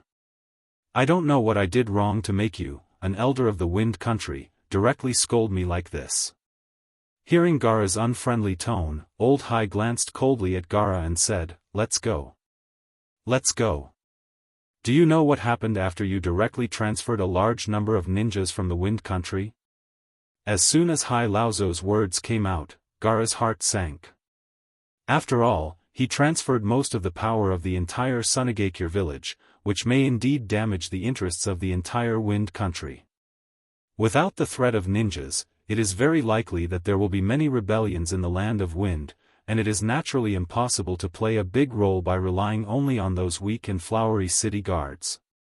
Seeing Gaara's sudden silence, Hai Laozo completely ignored the change in Gaara's expression at this moment. Instead, he directly glanced at Baki standing beside him. With just a glance, Baki directly left the tent, and a large number of Sunagakure ninjas directly surrounded the tent where Gaara and Hai Laozo were located to prevent anyone from eavesdropping on the conversation between Gaara and Hai Laozo. Seeing Baki leave so tactfully, Hai Laozo also said to Gaara, who was very silent in front of him. "The Blood Cloak Pavilion has led a coalition of many small countries to attack the Wind Country and the Earth Country. Although I don't know what the current situation of the Earth Country is, most of our land has fallen into the control of the Blood Cloak Pavilion." Chapter 792. Hearing Ebizo's words, Gaara's mind suddenly went blank. The land of Wind was invaded by the Blood-Robed Pavilion, and the land of Earth was also invaded by the Blood-Robed Pavilion? When such a news rushed into Gaara's ears, it was like a bolt from the blue for him, and his whole mind went blank. Obviously, the entire blood-robed pavilion has been delayed here, so why does the blood-robed pavilion still have the strength to attack the land of wind and the land of earth? Is it possible that the blood-robed pavilion camp that is now blocked by the ninja allied forces is just an empty shell, and all the powerful people of the blood-robed pavilion have been sent to attack the land of wind and the land of earth? Suddenly, such a thought directly broke into Gaara's mind. Such a thought also answered all the questions in Gaara's mind. Why has Nangongja been putting pressure on the ninja allied forces to delay the invasion of the land of earth? Why is it that every time Nangongja appears with Mashiro instead of the other blood-robed pavilion lords? Why did Nangongja not directly launch a general attack on the ninja allied forces even though he has accumulated so much strength? Instead, he waited for the reinforcements of the ninja allied forces to arrive here. He didn't attack the reinforcements, nor did he destroy the transportation, but just let the reinforcements of the ninja allied forces arrive. Even at such a time when the war is about to begin, there is still no atmosphere of preparation in the blood-robed pavilion camp. Ebizo-sama, please come with me to the main tent of the ninja allied forces. This news not only needs to be known to us, but also needs to be known to the other ninja villages. At this moment, Gaara didn't have time to worry about Ebizo's tired body after a long journey. He directly took Ebizo's hand and led him to the main tent. Gaara lifted the curtain and saw Marky, who had been loyally guarding outside his tent. He directly ordered Marky, "Let's go. Baki, now send a few people to inform the leaders of the other 4 ninja villages and ask them to immediately go to the main tent for a discussion, but these people must keep their actions secret and don't make too much of a commotion. Now that this matter is related to the survival of our village and even the wind country, we must be cautious and hurry up. Do you understand what I mean?" Gaara's eyes were fixed on Marky, and his eyes were full of solemnity and anxiety. Although Gaara would occasionally show a bit of irritation, Marky hadn't seen such a nervous and anxious look from Gaara for a long time. "Yes, I'll go now." Hearing Baki's response, Gaara directly left the Sunagekyur's garrison and rushed toward the main camp in the center of the ninja coalition army. The people of the other 4 villages were all gathered outside the main camp at this moment. After meeting each other, they were quite confused. After all, Gaara's secret and anxious method of notification didn't explain anything clearly, and he directly asked the leaders of the 5 villages to come directly to the main camp. Even a fool can fully see the seriousness of the situation, but looking at the other people who seemed to be as confused as him, they immediately understood that such information should be only known by the Sunagekyur, and it was very important information that may affect everyone. After confirming each other's gazes, everyone opened the tent's curtains and entered the main tent. At the moment when the curtain was opened, everyone was attracted by the scene in the tent. In the center of the main camp, Gaara has directly created a huge sand table with his sand control ability. The huge space of the main camp is almost completely occupied by the sand table at this moment. This sand table is not only the sand table of this battlefield, but the sand table of the entire ninja world. At this moment, Gaara and a stooped old man with white eyebrows stood on the sand table, representing the wind country, and looked at the group of people who walked into the tent. "Everyone. I have a piece of information here that is not so good to tell you. First of all, I want to declare to you that such information was personally brought back by our Sunagekyur's old man Hai, and it is completely trustworthy." After saying this sentence, Gaara didn't care about the reactions of the people of the other villages. He directly told the representatives of the other 4 villages the information he had just heard from Old Man Hai, and constantly deduced the attack range of the Blood Cloak Pavilion on the sand table. Seeing that the Blood Cloak Pavilion had almost flattened the Wind Country and the Earth Country, Kitsuchi, the representative of the Earth Country, was also filled with panic at this moment. He said to Gaara, "Kazekage-sama. Is what you said true? The Blood Cloak Pavilion actually sent such a powerful force to attack our country directly under our eyes, and now they are almost done with the attack?"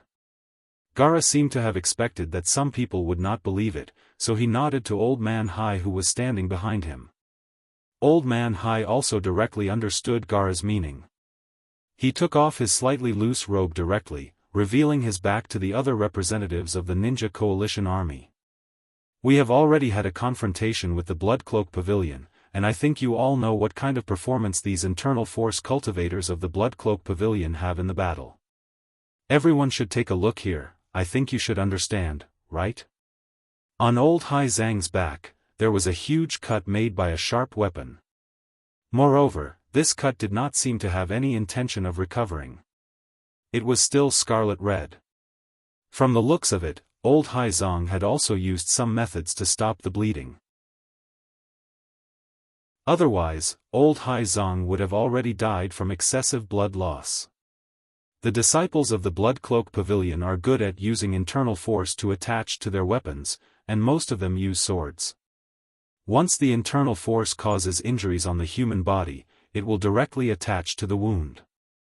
As long as the internal force is not obliterated, the wound will never recover. The injury on Old Man Hai's body was caused when he broke through the border guard of the Blood Cloak Pavilion in the Wind Country. Presumably, this is enough to prove that the Blood Cloak Pavilion has already reached the Wind Country, right?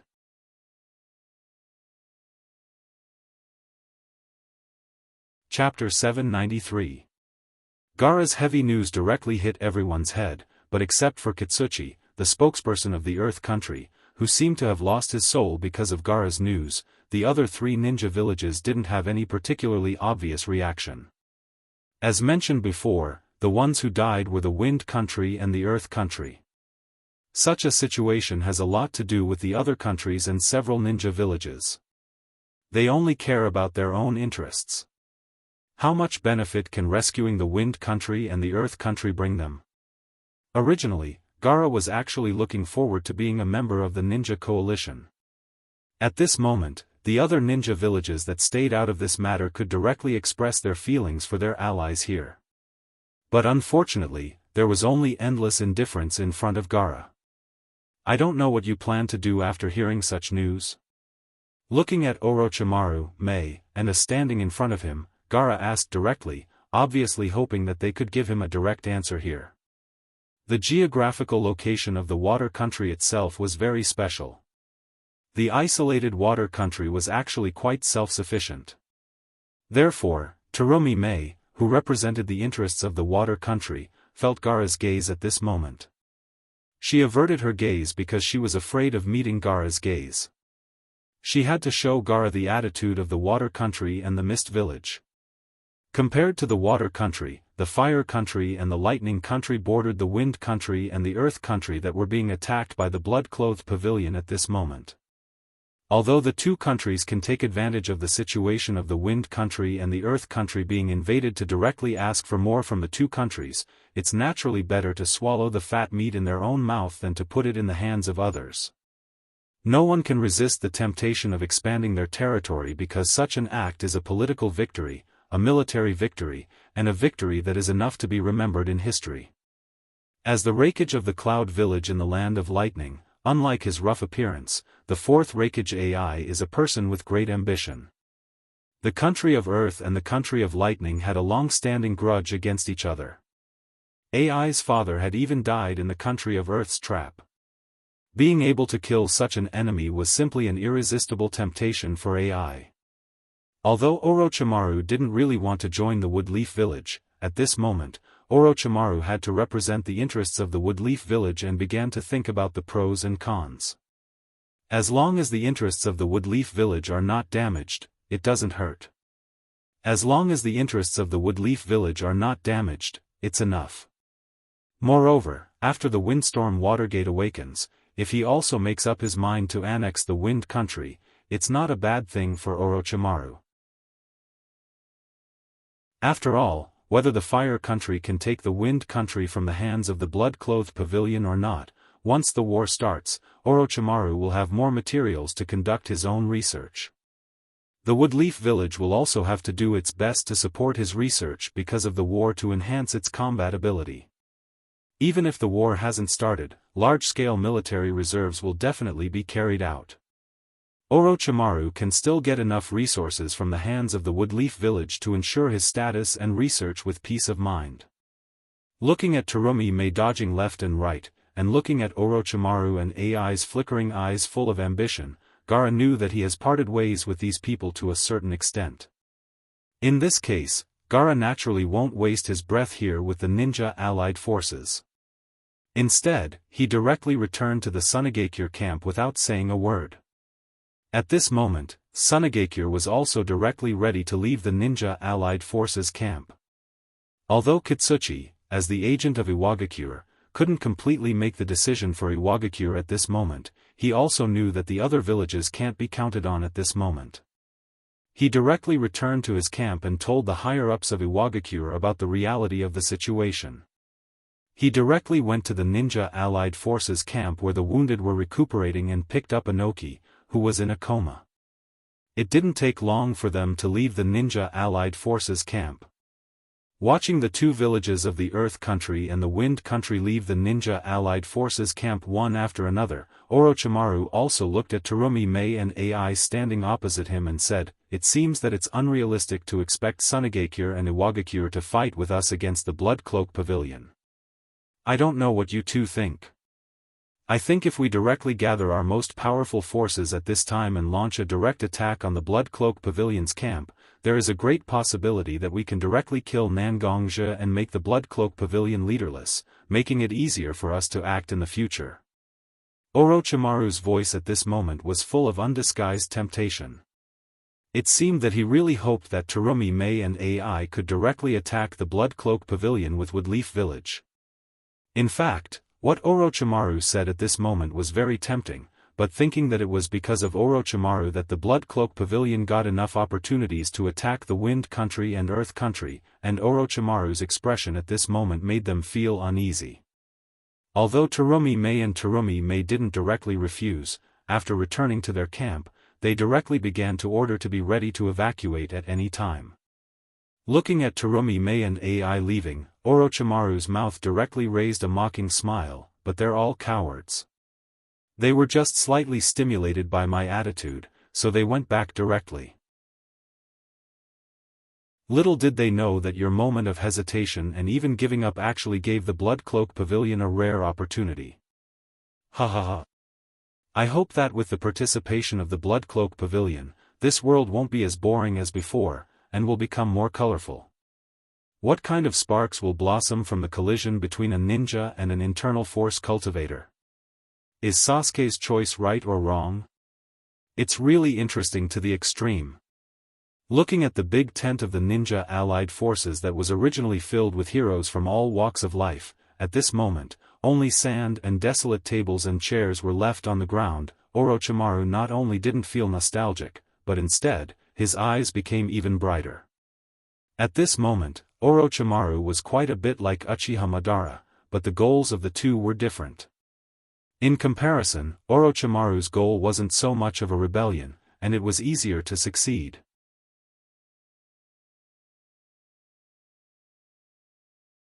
Chapter 794.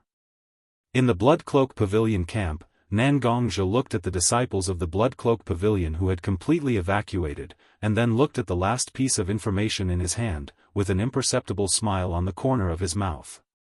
The information written on this piece of information was actually very simple. It was a piece of information about Sunagakure's old man, Hai Laozo, entering the ninja allied forces camp.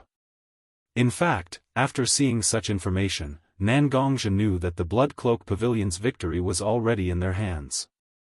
No matter what decision the ninja allied forces makes, or what decision the people of Iwagakure and Sunagakure make, they can no longer stop the Blood Cloak Pavilion's plan from being completed. Everything has come to an end. Putting the paper in his hand on the oil lamp, the flammable paper was directly burned by the flames at this moment. Throwing the burning paper casually, Nangongzhe said to Mashiro who was standing beside him. "Mashiro, it seems that it's time to leave." Nangongzhe put his hand on the hilt of the Sword of Heaven's Tribulation, injecting a large amount of his internal strength into the sword, and constantly guiding the force of nature into the sword. A very mysterious wave was directly emitted from the sword. Pulling the sword out of the scabbard, the internal strength and force of nature that had been accumulated in the sword directly burst out at this moment. The two forces collided and directly tore a small crack in the world barrier. Stretching out his hand, Mashiro also tacitly stretched his hand directly into Nangong's hand. Looking at Mashiro, the smile on Nangong's face became more intense. Holding Mashiro's hand tightly, Nangongja directly pulled Mashiro into the space gap created by Nangongja. When Nangongja and Mashiro's figures disappeared, the flame on the burning paper that Nangongja threw out didn't extinguish. Instead, it spread directly after touching the ground. That's right, after all the disciples of the Blood Cloak Pavilion evacuated, the entire Blood Cloak Pavilion camp was directly filled with flammable materials. Nangongja was actually prepared for both sides. Once the ninja allied forces launched an attack on the Blood Cloak Pavilion, Nangongja could use these flammable materials to directly cause the final damage to the ninja allied forces before leaving. However, after waiting for so long, the ninja allied forces still didn't attack the Blood Cloak Pavilion. Nangongja was also too lazy to wait for the ninja allied forces to make a move. After all, such a sudden attack may cause enough damage to ordinary troops, but it was still slightly inferior to the ninja allied forces that could use various types of ninjutsu. After using water release ninjutsu and earth release ninjutsu, this kind of ordinary fire could be quickly controlled.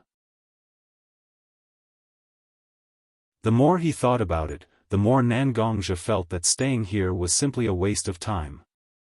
Therefore, after thinking about it for a while, Nangongja directly made up his mind to directly go to the battlefield of the Wind Country and the Earth Country to command on the spot. The flame spread directly in all directions. Whenever the flame passed through a Blood Cloak Pavilion camp, it would be directly stimulated by the flammable materials inside and become more violent. After a while, the flame had become so big that even though it was still daytime, it was still so conspicuous. The ninjas in the ninja allied forces were not incompetent. Because of the sudden departure of Sand and Rock Village, there were some discordant voices in the ninja allied forces. But in the face of foreign enemies, the ninja allied forces were still united. Almost after discovering that the Blood Cloak Pavilion camp suddenly had a big fire, the ninja allied forces immediately came to the vicinity of the Blood Cloak Pavilion to investigate.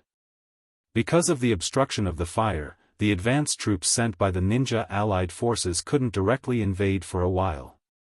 After discovering such a situation, they immediately reported it to the ninja allied forces headquarters. The Mist also immediately sent a team of water ninjas directly to the Blood Cloak Pavilion camp. The 4 water release ninjas worked together to cast the water release ninjutsu. Although the fire was very big, after the efforts of the 4 of them, the fire was quickly extinguished, revealing the ruins of the building. Judging from the residue, it can be judged that there is no trace of human activity in the Blood Cloak Pavilion camp.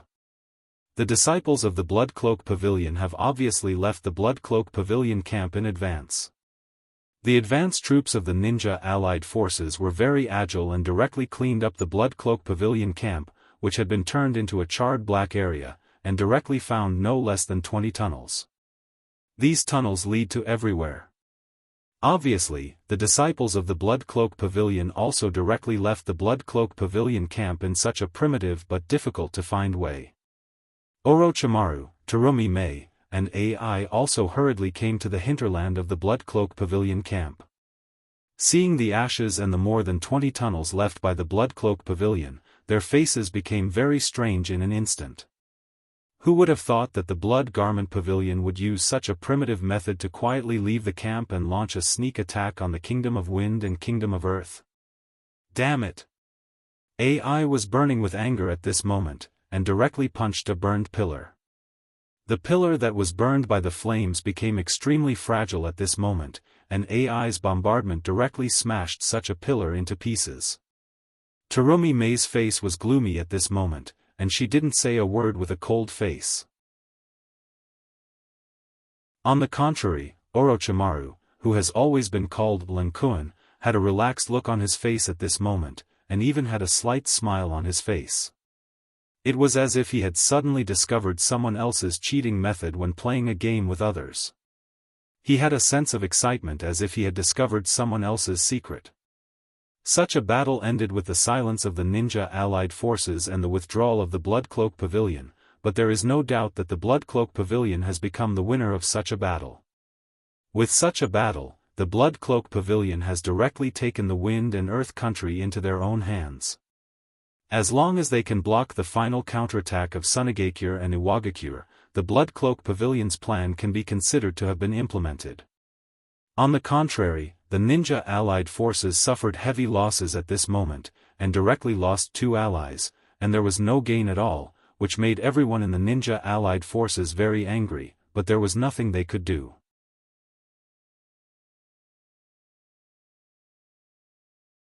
Chapter 795.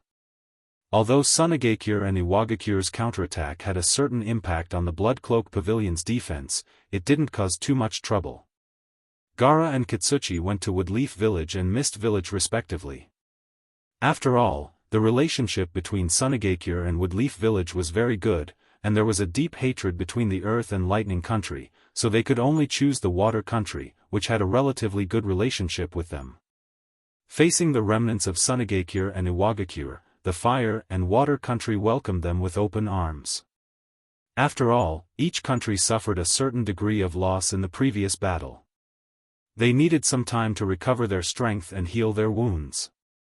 Sunagakure and Iwagakure lost their homeland, so Woodleaf Village and Mist Village were happy to directly absorb all of them into their own system. Once Sunagakure and Iwagakure were integrated into such a system, it only took a little bit of effort to absorb these 2 forces into their own ninja village. At this moment, Nangongja sat on the throne in the middle of the palace of the country of Earth. He looked at the 5 elemental altar lords and the many Bloodcloak Pavilion disciples who had performed outstandingly in the battle before him. Just a moment ago, Nangongja had given out rewards to these people. When everyone's rewards were over, Nangongja also stood up from his seat and swept his eyes across the faces of the numerous disciples standing in front of him. Nangongja also cleared his throat and said to everyone, "Brother Lu, I'm going to give you a reward. I started as an orphan in a small village, and by chance, I received the inheritance of internal strength. But although I received the inheritance of internal strength, it still didn't change the fact that I was an orphan with no one to rely on. Back then, my sister and I were squeezed together in a small room, worrying about our livelihood every day. My biggest wish at that time was to learn a way to feed me and my sister from the small town where we lived, and then eat meat whenever we want." Nangongja said, and everything he experienced slowly passed through his eyes. Nangongro, who was also standing in the hall, looked at her brother who was standing taller than everyone else. At this moment, her eyes were slowly filled with tears, remembering the simple and difficult times of those years. Later, when I had some achievements in my cultivation, I began to have an idea in my mind. Can I make use of my cultivation to make a living? In the ninja world, there are many ways to make money by violence, but there are only a few ways to accept my strength at that time. In the end, I chose to find a way to become a ninja.